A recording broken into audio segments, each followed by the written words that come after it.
Welcome class 7th।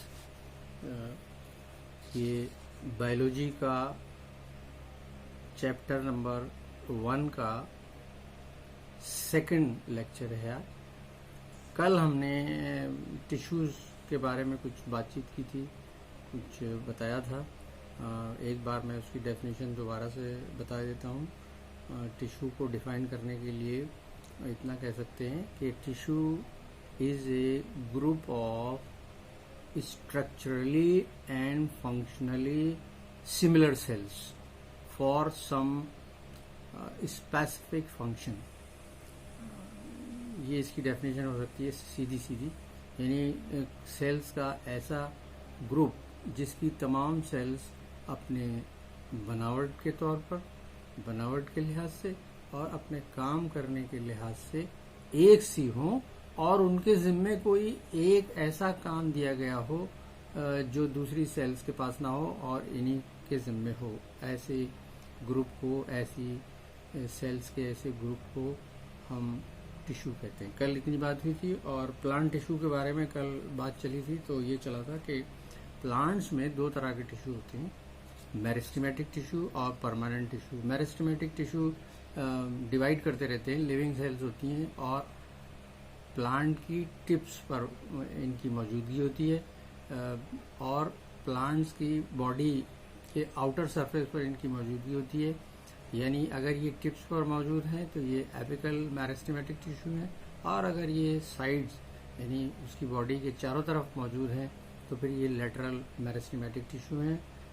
Apical meristematic tissue कल बात हुई थी कि ये इससे ग्रोथ होती है, लेंथ बढ़ती है, और लेटरल मेरिस्टेमेटिक टिश्यूज जो हैं वो प्लांट की मोटाई बढ़ाते हैं, एपिडर्मिस बनाते हैं। बाकी दूसरे हमने बात की थी परमानेंट टिश्यूज की। परमानेंट टिश्यूज जब ये मेरिस्टेमेटिक सेल्स डिवाइड करना बंद कर देती हैं और अपनी पूरी ग्रोथ को पहुंच जाती हैं और हार्ड होने लगती हैं, तो फिर ये परमानेंट टिश्यूज बनाती हैं। ये तीन तरह के हमने कल बताया था, प्रोटेक्टिव, सपोर्टिव और कंडक्टिव। प्रोटेक्टिव के बारे में हमने बताया था कि ये बाहर के सरफेस पर होती हैं और प्लांट को बहुत सारी चीज़ों से, फॉरेन पार्टिकल से, एनिमल से और टेम्परेचर से, सबसे, जैसे हमारी स्किन हमें प्रोटेक्ट करती है, हमारी स्किन की भी ऊपर की लेयर एपिडर्मिस ही कहलाती है और इनकी बाहर की लेयर भी एपिडर्मिस कहलाती है। और तो एक तरह से ये जो प्रोटेक्टिव टिश्यू है, एपिडर्मल टिश्यू भी हुए, तो ये प्रोटेक्शन का काम करते हैं। और दूसरे थे सपोर्टिंग टिश्यूज। सपोर्टिंग टिश्यूज में हमने आपको बताया था कि प्लांट को कई तरह की सपोर्ट की ज़रूरत होती है, यानी रूट उसको सॉइल को पकड़े रहे और प्लांट को सहारा दिए रहे, और प्लांट जो है उसके स्टेम को बहुत सारी चीज़ों का वज़न उठाना पड़ता है, उसको बहुत सारी ब्रांचेस का वज़न उठाना पड़ता है, उसको बहुत सारे लीव्स का वज़न उठाना पड़ता है, उसको बहुत सारी फ्लावर्स का, उसको बहुत सारे फ्रूट्स का वज़न उठाना रहता है। तो एक सपोर्ट, एक ज़बरदस्त सपोर्ट, स्ट्रेंथ की ज़रूरत पड़ती है, और उस स्ट्रेंथ को पाने के लिए जितने भी सपोर्टिव टिश्यू हैं ये तीन तरह की सेल्स बनाते हैं। पैरेन्काइमा और दूसरी है कोलेनकाइमा और तीसरी है स्क्लेरेन्काइमा। अब मैं इसको अलग अलग करने से पहले कुछ चीज़ें कॉमन में बता दूं। जैसे पैरेन्काइमा सेल जो हैं वो इसके प्लांट के बॉडी के तमाम जगहों पर मिलेंगी और ये लिविंग होती हैं। इनकी सेल वॉल थिन होती है और इनमें इंटर सेलुलर स्पेस, देखिए दो टिश्यूज में दो चीज़ें मैं और पहले बता दूं, क्योंकि टिश्यू इसमें भी है और टिश्यू उसके बाद और आगे भी बात होगी। तो टिश्यूज में दो चीज़ें जो हैं बड़ी ज़बरदस्त याद रखने वाली हैं। एक तो सेल्स, ग्रुप ऑफ सेल्स जो कहते हैं, और सेल्स के बीच बीच में कुछ स्पेस, उनको कहते हैं इंटर सेलुलर स्पेस।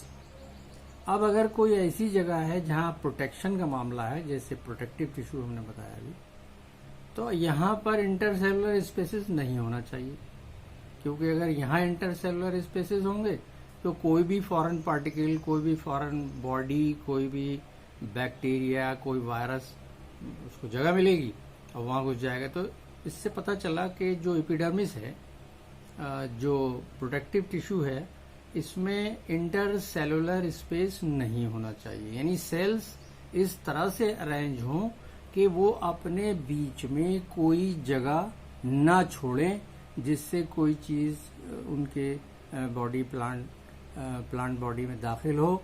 और यही केस जो है तो एनिमल्स का भी है, उनकी भी एपिडर्मिस की सेल्स जो हैं वो अपने इस तरह से एक दूसरे से क्लोजली पैक्ड रहती हैं without leaving any intercellular space.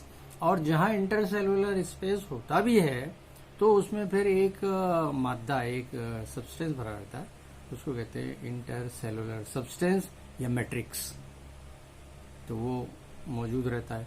लेकिन जो हमारी पैरेन्काइमा है, इनकी सेल्स के बीच में इंटरसेलुलर स्पेस नहीं है और ये बॉडी के तकरीबन हर जगह मौजूद होती हैं।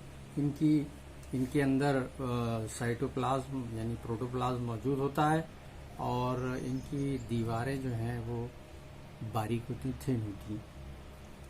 और प्लांट्स की लीव्स में और प्लांट्स की स्टेम में, जो ग्रीन स्टेम है, उनमें पैरेन्काइमेटल सेल में एक पिगमेंट पाया जाता है, कल उसका जिक्र हो रहा था शायद, उसको कहते हैं क्लोरोप्लास्ट। ये जो प्लास्ट हैं ये इनके पिगमेंट हैं और ये कई तरह के होते हैं। अगर ये इनमें कोई कलर नहीं है तो उस जगह को सफ़ेद रंग मिलेगा। अगर इसमें क्लोरोप्लास्ट यानी हरा रंग नहीं है तो कोई दूसरा रंग होगा, मान लीजिए रेड कलर के मतलब इसमें ज़ैंथोप्लास्ट, तो वो दूसरा रंग देंगे। इस तरह से अगर क्लोरोप्लास्ट लीव्स में है और क्लोरोप्लास्ट ही स्टेम में है तो इसका मतलब, क्योंकि कुछ प्लांट ऐसे हैं जिनमें लीव्स की ज़रूरत को कम किया जाता है। लीव्स के बारे में आपको याद होगा कि लीव्स जो हैं वो पानी, वाटर जो एब्जॉर्ब किया जाता है रूट के जरिए, उसको रिलीज भी करती हैं वाटर वेपर्स की शक्ल में स्टोमेटा के थ्रू। तो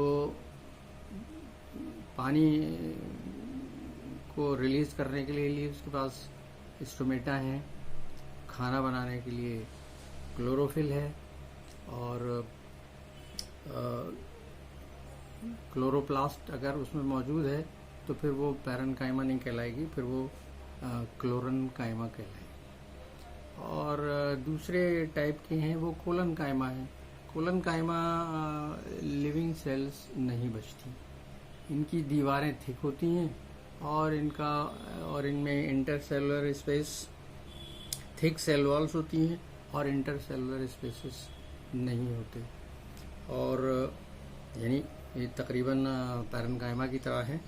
और तीसरी है स्क्लेरेन्काइमा, ये काफ़ी हार्ड हो जाती हैं, इनकी वॉल्स जो हैं वो थिक हो जाती हैं और इनके अंदर प्रोटोप्लाज्म भी ड्राई हो जाता है, बचता नहीं। थिक वॉल होने की वजह से ये सपोर्ट करती हैं और इनके बीच में इंटरसेलुलर स्पेस भी नहीं होता।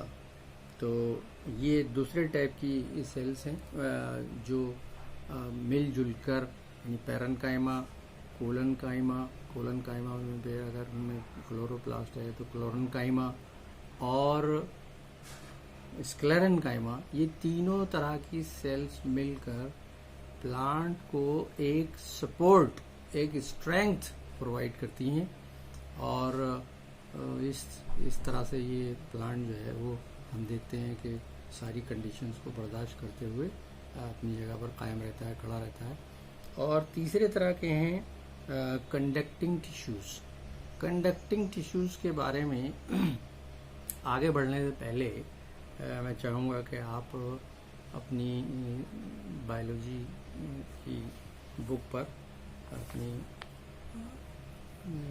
बायोलॉजी के लिए आपने एक नोटबुक तैयार की होगी, क्लास नोटबुक, उस पर चैप्टर का नाम डालिए।